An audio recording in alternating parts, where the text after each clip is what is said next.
Greetings. You are not paying your tithes and your offering if you do not tap in to your greatest potential. In other words, if you do not know what is your calling in life, what is your purpose, what are you here for, why do you have a different fingerprint than anyone else? Most people still live in their life believing that they came on this planet to do a 9 to 5 or a 8 to 4 and then take some of their money and carry it to their so-called church or their pastor or their denomination. And the reason why people have that kind of thinking is because they put more value on money than they put value on themselves. So they cannot see that the real tithe is coming out of themselves. Could you imagine that money have no value of itself, of its own, no intrinsic value of its own? It's a fiat currency. But the real currency is thought frequency. Do you realize money was first a thought, it was first an idea, it was first imagined? Money is paper. So your ideas that you're not acting upon, many a time when your intuition speak to you, and fear, doubt, guilt, shame, trying to please everybody, trying to please your church members, your pastors, all of these things. When you focus on those things and do not follow the leading of the infinite that is within you, what do you think you're doing? You're robbing God, your higher self. You see, the reason why most people would take their money and carry it to their pastor, and the pastor live lavishly and end up in corruption and so on, it is because most people do not really understand the Bible on all three levels. They only understand the Bible on one level, which is just the physical. They never really get to understand the Bible on the psychological and mental level and on the spiritual level. Because if they do, they will know that the Bible is a book of mind science.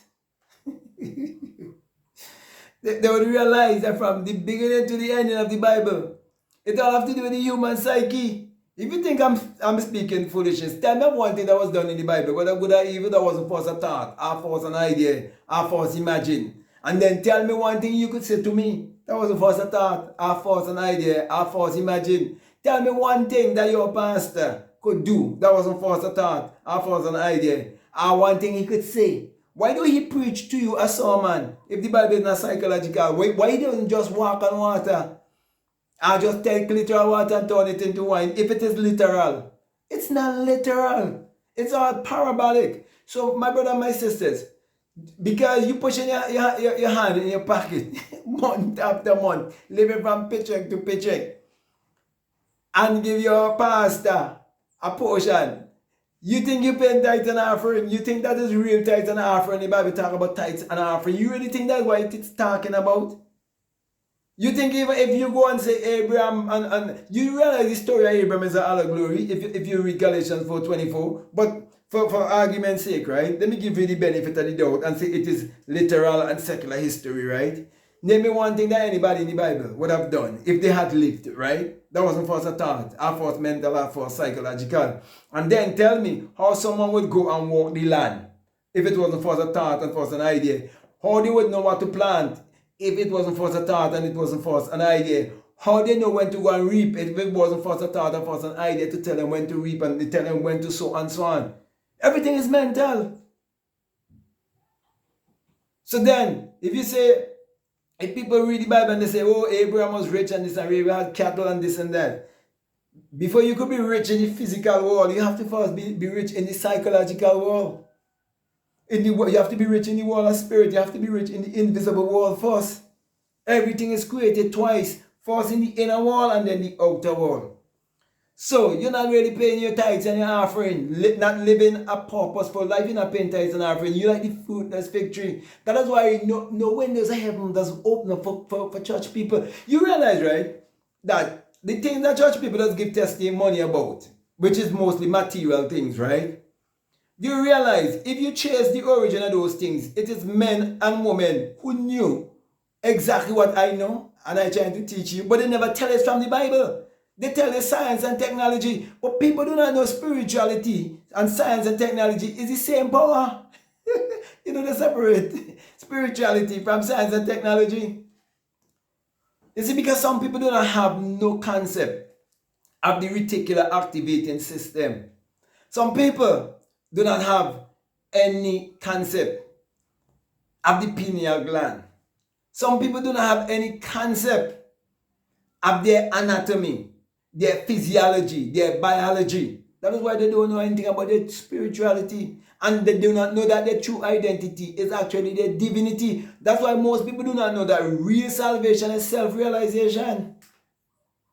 So as I come to a close here, anyone who's been listening to me and who will find this video and you look at the name of this channel and you check out what is taught the Exodus and you check out the pastor, his name is Vindial, and you see this was a man who was going to the bank at the beginning of 2020, at least the old days, with $28,100,000 bill. He wasn't dealing with the bank before, but he find it now. His duty. Conflict of interest, eh? He find it now his duty. God now tell he now to go to the bank now with the $28 million. And then he turn around now and say, the devil trying to make he famous. So then is the devil tell he go by the bank then? He go tell his God, it's God tell he to go by the bank. But then he come back and say, the devil want to make he famous. And then the members going to tell you, but that his money, that is tithes and offering. Yet most of these people are working a 9 to 5. Most of these people are going to live the rest of their life from a paycheck, and then afterwards, they're going to wait for retirement. Wait till they get old to die and get a little pittance. When we live in a world of abundance, man, watch no man. People, look around you. Watch this. You ever see this go empty? Watch the cheese. You just see the cheese bring forth one fruit. When you rain fall, you see the abundance. We're living in a world of abundance. You're a child of God. Then you're supposed to do the work of God because you're supposed to be God. You can't be a child of God and you're not God. That have to be stupidity. You could imagine, right, a pup being born and the pup say, I'm not a dog, I'm a goat. You can't check the law. Every seed, every species must always bring forth after its own kind. Your life have to bring forth based on the life that is within you. If God is in you, you have to be a conscious creator. You must be a deliberate creator. You should be able to create your reality consciously. You're supposed to be able to change reality to how you want it.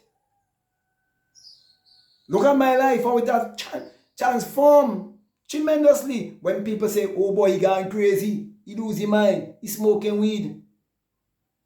But if smoking weed would inspire a man to get all of these books that he could read and so on and build himself and do all of these things, well then everybody in the world should smoke weed. But my brother, my sisters, don't think because you're taking the money you work for, okay, that you're paying tithes. Then, if that's the case, your employer who are employing you, that isn't the Bible in Deuteronomy 28 says that you're supposed to be the lender, not the borrower, supposed to be above and not beneath. So how is it you're the one being the employee and not the employer? This message is for you to take introspection. Giving money doesn't mean you're paying tithes and offering. Okay? So I could go on and on and on and on, but I'm going to come to a close here. And I want to thank you very much for listening to me. And I want to say to you, if this is the very first time that you listen to me, what I'm saying, if it makes sense to you, even if it doesn't make sense to you, and you want to subscribe, I encourage you to subscribe, to like, to comment, to share this video. Because I know the day will come and it will make sense to you. And remember, whether you agree or disagree, it still has to first be a thought and have to first be an idea. It still has to first be imagined. So it is impossible for anyone to prove me wrong when I say that the Bible is a book of mind science and must be understood psychologically. So with that being said, I just want to say peace.